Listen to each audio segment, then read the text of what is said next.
Hello, dear students. So today, the chapter which is going on nowadays, geomorphic process, and this is the fifth part of this chapter. And today we will discuss about the soil formation. And student, it is a very important, most important topic of this chapter, right? So as you see, plants growing in soil, and soil is very important for everyone, especially for farmers, those who works on the land. They always used to find all the time fertile lands. So the soil, different soil you can see in every areas, wherever different climates, and wherever the climate, vegetation is different, so it depends on the soil also. Okay, so pedologist, what is pedologist? Pedologist who studies soil defines soil as a collection of natural bodies on the earth's surface containing living and or dead matter and supporting or capable of supporting plants. So students, read it. It is a short information, short, a little bit, you can see a short information only about the soil formation. Now the process of soil formation. What is the process of soil formation?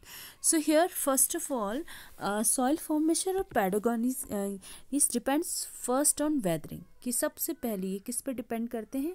Weathering पे. Okay, means the how the climate works, right? कि कैसा वहाँ का climate है, rainfall, right, temperature, it depends on it also. And it is this weathering mental depths on the weathered material, कि किस तरीके का मटेरियल वहाँ पे उस एरिया में है. And first, the weathered material और transported deposits are colonized by bacteria, क्योंकि यहाँ पे बैक्टीरिया के थ्रू जो है ये मटेरियल क्या किया जाता है? डिपॉजिट किया जाता है, ट्रांसपोर्ट किया जाता है.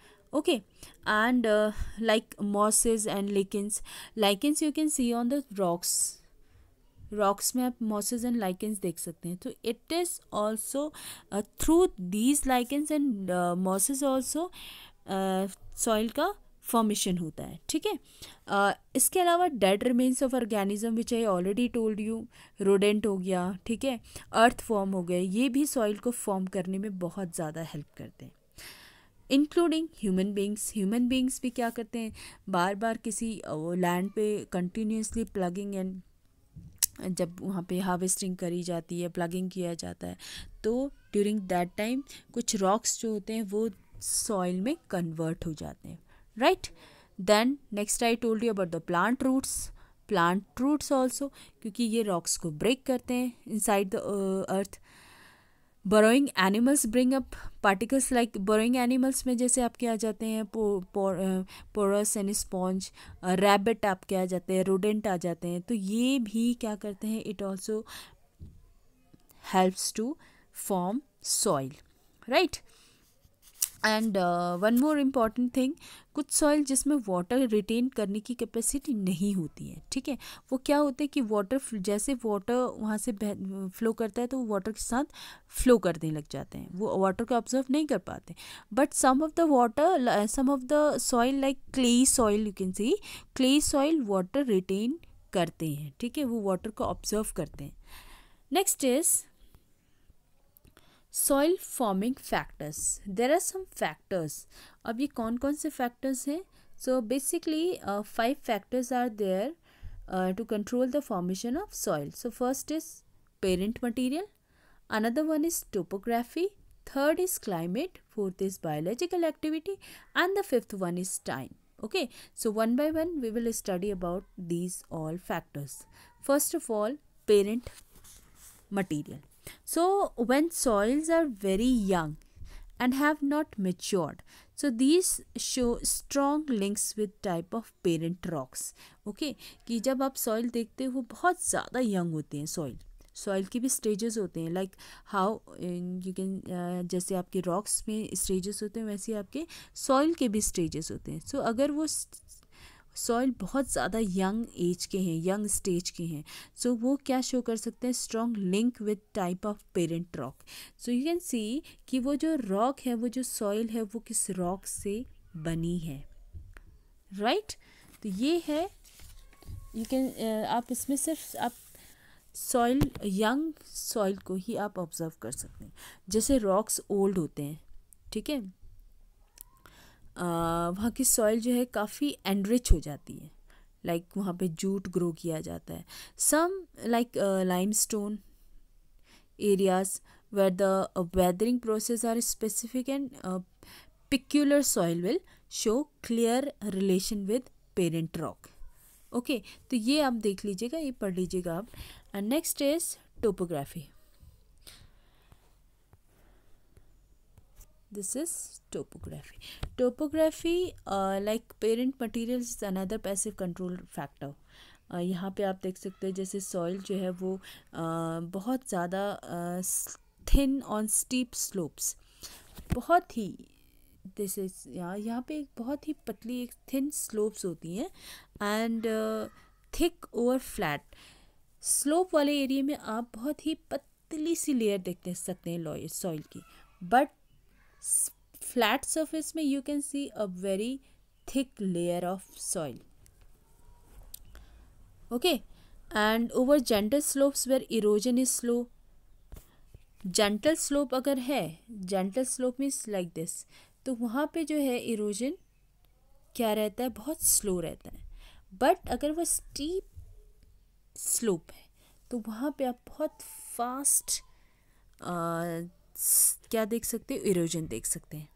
सॉइल ओवर फ्लैट एरियाज में develop a thick layer. Obviously flat surface में थिक लेयर होगी क्योंकि यहाँ पे एक के ऊपर एक, एक के ऊपर एक, एक के ऊपर एक लेयर डिपॉजिट होती जाती है। But in the slope area, वो जो स्लोप एरिया में जो डिपोजिशन होता है वो बहुत कम हो पाता है, बिकॉज वो क्या हो जाते हैं, फ्लो कर जाते हैं डाउन एरिया में।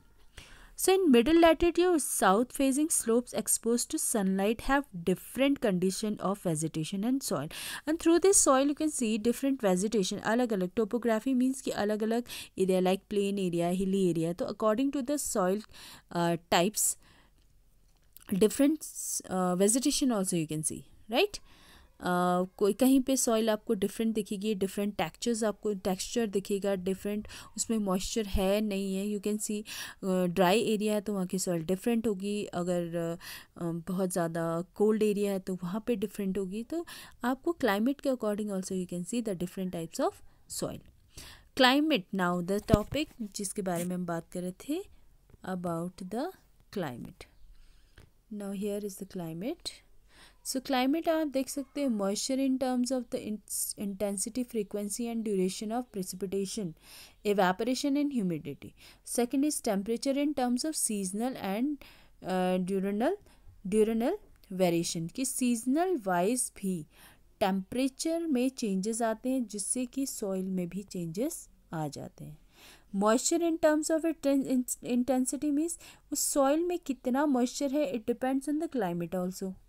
Frequency depends on climate. Duration of precipitation depends on climate. Right? So precipitation gives soil its moisture. अगर उस जगह पे ज़्यादा precipitation है तो ये precipitation soil को क्या कर देता है, moisture कर देता है। Okay? In climates like wet equatorial rainy areas, अगर वो एरिया equatorial rainy areas है, wet equatorial, so high rainfall वहाँ पे होती है, बहुत ज़्यादा rainfall हो रही है। नॉट ओनली कैल्शियम, तो उस सॉइल में हमको ना सिर्फ कैल्शियम मिलेगा, कैल्शियम, सोडियम, मैग्नीशियम, पोटेशियम, तो वहाँ उस सॉइल में आप सबसे ज़्यादा मिक्सचर देख सकते हैं इन सारे चीज़ों का, like calcium, sodium, magnesium and potassium.